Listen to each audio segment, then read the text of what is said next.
இன்றைக்கு நாம் தியானிக்க இருக்கிற வசனம் நாகும் 1ஆம் அதிகாரம் 7வது வசனம். கர்த்தர் நல்லவர், இக்கட்டு நாளிலே அரணான கோட்டை, தம்மை நம்புகிறவர்களை அறிந்திருக்கிறார். கர்த்தர் நல்லவர்.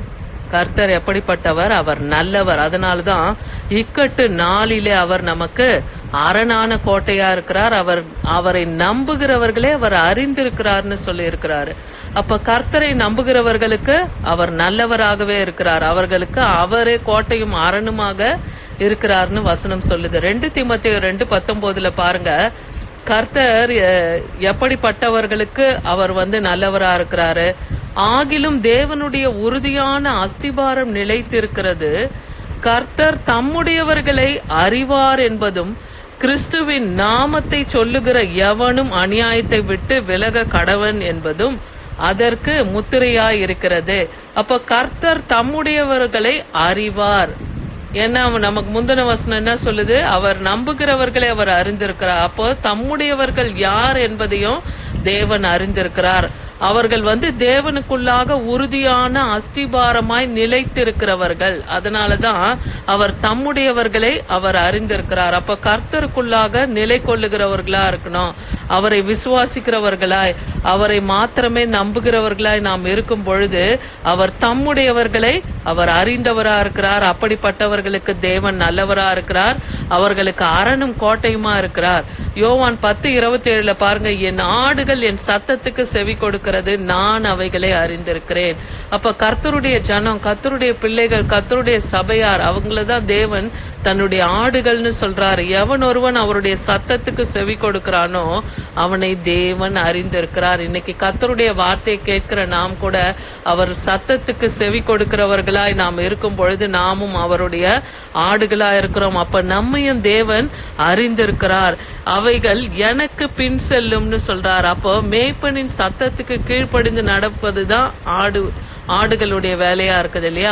அப்ப சபையாரும் தேவனுடைய சத்தத்துக்கு கீழ்ப்படிந்து நடக்கிறவர்களாய், அவருக்கு செவி கொடுக்கிறவர்களாய் நாம் இருக்கும் போது தேவன் நம்மையும் அறிந்திருக்கிறார். நமக்கும் அவர் நல்லவராகவே இருக்கிறார். புலம்பர் 3ஆம் அதிகாரம் 25வது வசனம் பாருங்க, தமக்கு காத்திருக்கிறவர்களுக்கும் தம்மை தேடுகிற ஆத்துமாவுக்கும் கர்த்தர் நல்லவர். அடுத்து யாருக்கு தேவன் நல்லவரா இருக்கிறாரு? தமக்கு காத்திருக்கிறவர்கள், கர்த்தருடைய ரட்சிப்புக்காக காத்திருக்கிற ஒவ்வொருவருக்கும், எந்தெந்த காரியம், எந்தெந்த ரட்சிப்புக்கு நீங்க காத்திருக்கிறீங்களோ அப்படிப்பட்ட உங்களுக்கு தேவன் நல்லவராகவே இருக்கிறார். தம்மை தேடுகிற ஆத்துமாக்களுக்கு அவர் நல்லவர். கர்த்தரை தேடுகிறவன் பிழைப்பான் இல்லையா? கர்த்தரை நம்புகிறவர்கள் பிழைப்பாங்க. அப்ப கர்த்தரை தேடுகிற ஒவ்வொரு ஆத்துமாக்களுக்கும் தேவன் இன்னைக்கு நல்லவராகவே இருக்கிறார். சங்கீதம் 105 அதான் சொல்லுது, கர்த்தர் நல்லவர், அவருடைய கிருபை என்றென்றைக்கும், அவருடைய உண்மை தலைமுறை தலைமுறை தோறும் நிலை நிற்கும். அப்ப கர்த்தர் கிருபை உள்ளவர், அவர் மகத்துவம் உள்ளவர், அவர் நல்லவர், அவர் கிருபை என்றென்றைக்கும் தலைமுறை தலைமுறை தோறும் இருக்கும் என்று வேதவசனம் சொல்லுது.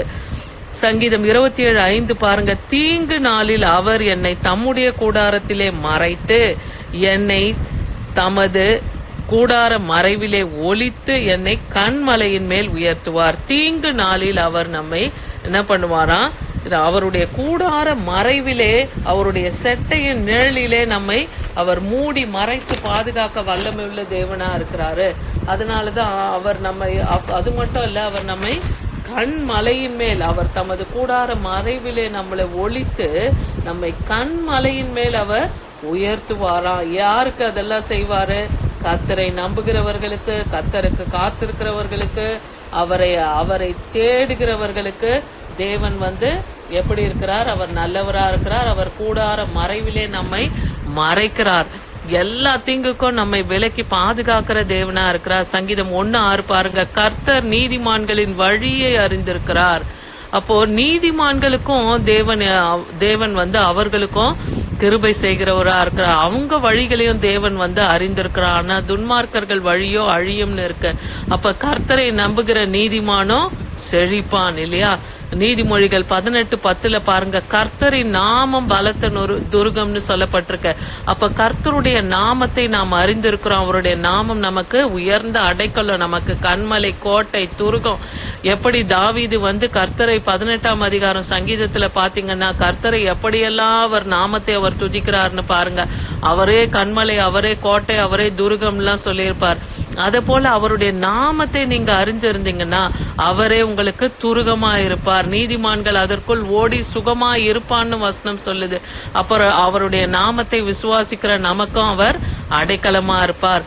கலாத்தியர் 4:9 பாருங்க, நீங்கள் தேவனை அறிந்திருக்க அல்லது தேவனாலே அறியப்பட்டு இருக்க பலனற்றதும் வெறுமையானதும் அவ்வழிபாடுகளுக்கு நீங்கள் மறுபடியும் திரும்பி மறுபடியும் அவைகளுக்கு அடிமைப்படும்படி விரும்புகிறது எப்படி? அதாவது தேவன் ஒன்றை வெறுக்கிறார்னா அது நாமும் வெறுக்கணும். அவர் விக்கிரக வழிபாடுகளை, எந்தெந்த காரியங்களை நாம வழிபடுகிறோமோ அது எல்லாவற்றையும் தேவன் எதையெல்லாம் அருவருக்கிறாரோ அத்தகைய கிரியைகளை நாமும் விரும்பாதபடிக்கு அருவருக்கும் போது தேவன் நமக்கு நிச்சயமாய் துணை செய்வார். சங்கீதம் 84:11 பாருங்க, தேவனாகிய கர்த்தர் சூரியனும் கேடகமானவர், கர்த்தர் கிருபையையும் மகிமையையும் அருளுகிறவரா இருக்கிறார். அவர் உத்தமமாய் நடக்கிறவர்களுக்கு நன்மையை வழங்காதிரார். அடுத்து யாருக்கு தேவன் கிருபை செய்கிறார், யாருக்கு அவர் நல்லவரா இருக்கிறார்னு பாத்தீங்கன்னா உத்தமமாய் நடக்கிறவர்களுக்கு நன்மையை வழங்காதிரார். அப்ப நிச்சயமாய் நாம் உத்தமமாய் நடக்கும் போது, எப்படி யோபு உத்தமனும் நீதிமானும் சன்மார்க்கனுமா இருந்தார் இல்லையா? அப்ப அவருடைய முடிவு எப்படி இருந்தது? சமாதானமா இருந்தது இல்லையா? அவருக்கு தேவன் இரட்டத்தனையான பலன்களை அவருக்கு கட்டளையிட்டார், எல்லாவற்றையும் அவருக்கு திரும்ப கொடுத்தார் இல்லையா? அப்ப உத்தமமாய் நடக்கிறவர்களுக்கு தேவன் நன்மையை வழங்காது இரார்னு வேத வசனம் சொல்லுது. சங்கீதம் 84:12 பாருங்க, சேனைகளின் கர்த்தாவே உம்மை நம்பி இருக்கிற மனுஷன் பாக்கியவான். அப்ப நீங்க கர்த்தரை நம்புங்க. அப்ப கர்த்தரை நாம் நம்பி இருக்கும் போது நாமும் பாக்கியவான்களாய் பாக்கியவதிகளாய் இருப்போம். சங்கீதம் 46:1 சொல்லுது, தேவன் நமக்கு அடைக்கலமும் பலனும் ஆபத்து காலத்திலே அனுகூலமான துணையுமானவர். அவர் தான் நமக்கு அடைக்கலம். நம்ம சங்கீதம் 91 நம்ம பாக்குறோம் இல்லையா? அவர் தான் அவருடைய சட்டையின் மறைவில நம்மள மறைத்து ஒளித்து பாதுகாக்கிறவரா இருக்கிறார். அவர் சர்வ வல்லவருடைய நிழலிலே நாம் இருக்கும் போது அவர் தான் நமக்கு அடைக்கலம். ஆபத்து காலத்திலே அவர் தான் நமக்கு அனுகூலமான துணைன்னு வேதவசனம் சொல்லுது. சங்கீதம் 73:1 சொல்லுது, நான் எப்பொழுதும் வந்தடையத்தக்க கண்மலை. தாவீது எப்பவும் தேவனை எப்படியெல்லாம் அவர் கூப்பிடுவார்னா, நான் எப்பொழுதும் வந்தடையத்தக்க கண்மலையாயிரும் சொல்றாரு. என்னை ரட்சிப்பதற்கு கட்டளையிட்டீரே, நீரே என் கண்மலையும் என் கோட்டையுமா இருக்கிறீர். அப்ப அவர் கண்மலை, அவர் தான் உயர்ந்த கண்மலை. நமக்கு கோட்டைனா எந்த தீங்கும் சத்ருடைய போராட்டமும் நம்மை நெருங்காதபடிக்கு தேவன் நமக்கு கோட்டையுமா இருக்கிறார். சங்கீதம் 91:15 பாருங்க, அவர் என்னை கூப்பிடுவான், நான் அவனுக்கு மறு உத்தரவு அருளி செய்வேன்.